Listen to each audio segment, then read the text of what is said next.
বিশ্ববরেণ্য আলেম মুফতি তকি উসমানী সাহেবের জীবনে ঘটে যাওয়া একটি অলৌকিক ও হৃদয়স্পর্শী ঘটনা আজ আপনাদেরকে শোনাব।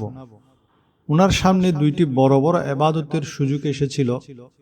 তিনি সেদিন একটি এবাদত বাদ দিয়ে অন্যটি গ্রহণ করেছিলেন, আর সেই একটি সিদ্ধান্তের কারণে তার ভাগ্যে এমন কি ঘটেছিল যা দেখে গোটা পৃথিবী অবাক হয়, যার বরকতে তিনি এখন প্রতি বছর ৫-৬ বার হজ ও ওমরা করার সৌভাগ্য লাভ করেন।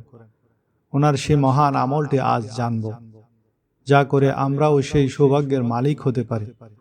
মনে রাখবেন, এবাদত মানে কেবল কপাল মাটিতে ঠেকানো নয়, বরং এবাদতের এমন এক গোপন রহস্য আছে যা আমাদের অনেকেরই অজানা। এবাদতের প্রকৃত স্বাদ এবং তকি উসমানীর সেদিনের আমলটির কারিশমা বুঝতে আজকের এই ভিডিওটি শেষ পর্যন্ত দেখুন। আমি কথা দিচ্ছি, এই ৫ মিনিটের গল্প আপনার জীবনের ভাবনার মোড় ঘুরিয়ে দিবে। মুফতি তকি উসমানী সাহেবের সাথে পবিত্র ভূমি মক্কা ও মদিনার সম্পর্ক অনেক পুরনো। ১৯৫১ সালের কথা। তখন তার বয়স মাত্র ৯ বছর। সেই ছোট্ট বয়সেই তিনি তার পিতা মুফতি শফি উসমানী রহমতুল্লাহ আলাইহির সাথে প্রথমবার হজের সফরে যান। ১৯৫১ থেকে ১৯৬৩ সাল পর্যন্ত দীর্ঘ ১২ বছরে তিনি বারবার সেখানে যাওয়ার সুযোগ লাভ করেন। বিশেষ করে ১৯৬৩ সালের সফরে তিনি প্রায় ২ মাস সেখানে অবস্থান করেছিলেন। সেই দীর্ঘ সময়ে তিনি মক্কা ও মদিনার প্রতিটি ঐতিহাসিক ও বরকতময় স্থানগুলো নিজ চোখে দেখার এবং জিয়ারত করার বিরল সৌভাগ্য অর্জন করেছিলেন। ১৯৭৪ সাল মুফতি তকি উসমানী সাহেবের জীবনে এক কঠিন পরীক্ষার মুহূর্ত এলো। তার শ্রদ্ধেয় পিতা তখন অত্যন্ত অসুস্থ, শয্যাশায়ী। পিতার সার্বক্ষণিক দেখাশোনার জন্য তিনি নিজের দাপ্তরিক কাজগুলো পিতার শয়ন কক্ষে নিয়ে এসেছিলেন। ঠিক সেই সময়ে তার কাছে এক অভাবনীয় সুযোগ আসে। নিজের আর্থিক সামর্থ্য না থাকলেও জৈনক ব্যক্তি তাকে নিজের খরচে হজ্জে বদল করার প্রস্তাব দেন। একদিকে দীর্ঘ ১০ বছর পর পবিত্র ভূমি দর্শনের তীব্র আকুলতা, অন্যদিকে শয্যাশায়ী অসুস্থ পিতার সেবা। তিনি এক গভীর মানসিক দ্বন্দ্বে পড়ে গেলেন। কিন্তু তিনি বেছে নিলেন তার পিতাকে। তিনি সংকল্প করলেন, পিতাকে এই অবস্থায় রেখে তিনি কোথাও যাবেন না। তিনি তার পিতাকে বিনয়ের সাথে বললেন, পিতার প্রতি মহব্বতের নজরে একবার তাকালে যদি একটি কবুল হজের সওয়াব পাওয়া যায়, তবে আমি সেই সেবা ছেড়ে হজ্জে যেতে চাই না। পুত্রের এই নিঃস্বার্থ ভালোবাসা আর সেবার মানসিকতা দেখে পিতা মুফতি শফি রহমতুল্লাহ আলাই অত্যন্ত আবেগ আপ্লুত হলেন।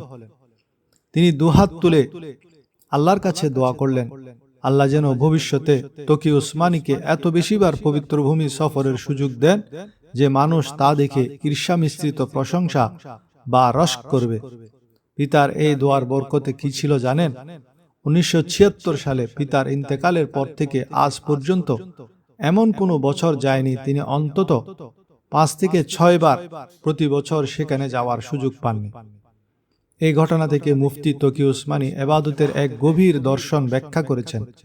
আমরা অনেক সময় মনে করি নিজের ইচ্ছা বা পছন্দ মতো কাজ করাই এবাদত, কিন্তু আসলে এবাদত মানে হলো ইত্তেবা বা আনুগত্য, অর্থাৎ আল্লাহ সেই মুহূর্তে আমার কাছে কি চাচ্ছেন তা পূরণ করা। সেই কঠিন সময়ে নফল হজের চেয়ে অসুস্থ পিতার সেবা করাই ছিল আল্লাহর কাছে সবচেয়ে বেশি প্রিয় এবং শ্রেষ্ঠ এবাদত। এবাদত কেবল বাহ্যিক ক্রিয়াকলাপের নাম নয়, বরং আল্লাহর মর্জির সামনে নিজেকে সঁপে দেওয়াই হলো প্রকৃত বন্দেগী। এই প্রসঙ্গে তিনি প্রখ্যাত মুহাদ্দিস আব্দুল্লাহ ইবনে মুবারকের একটি চমৎকার ঘটনা উল্লেখ করেন। একবার তিনি হজের কাফেলা নিয়ে বের হয়েছিলেন, কিন্তু পথে এক অভাবী নারীর চরম দারিদ্রতা দেখে তিনি স্থির থাকতে পারলেন না। তিনি তার হজের জন্য রাখা সমস্ত অর্থ সেই জনপদের মানুষের সেবায় বিলিয়ে দিলেন এবং নিজের হজ বাতিল করে ফিরে এলেন। লোকচক্ষুর অন্তরালে তার এই ত্যাগ আল্লাহর কাছে হজের চেয়েও বেশি প্রিয় হয়েছিল। মুফতি তকি উসমানী সাহেব জানান, বর্তমানে পিতার দোয়ার বরকতে তিনি প্রতি ২-৩ মাস পরপরই হারামাইন শরীফাইনে যাওয়ার সুযোগ পাচ্ছেন। তার সাম্প্রতিক এক সফরে তিনি মক্কায় ২০ দিন এবং মদিনায় নুরানি পরিবেশে ১৪ দিন অতিবাহিত করেছেন। তিনি বিশেষভাবে রওজা মোবারক জিয়ারতের গুরুত্ব তুলে ধরেন। তিনি বলেন, এটি কেবল একটি সফর নয়, বরং নবী করিম সাল্লাল্লাহু আলাইহি ওয়াসাল্লামের শাফাআত বা সুপারিশ লাভের অন্যতম মাধ্যম এবং মুমিনদের জন্য অত্যন্ত উচ্চ মর্যাদা সম্পূর্ণ এক ইবাদত।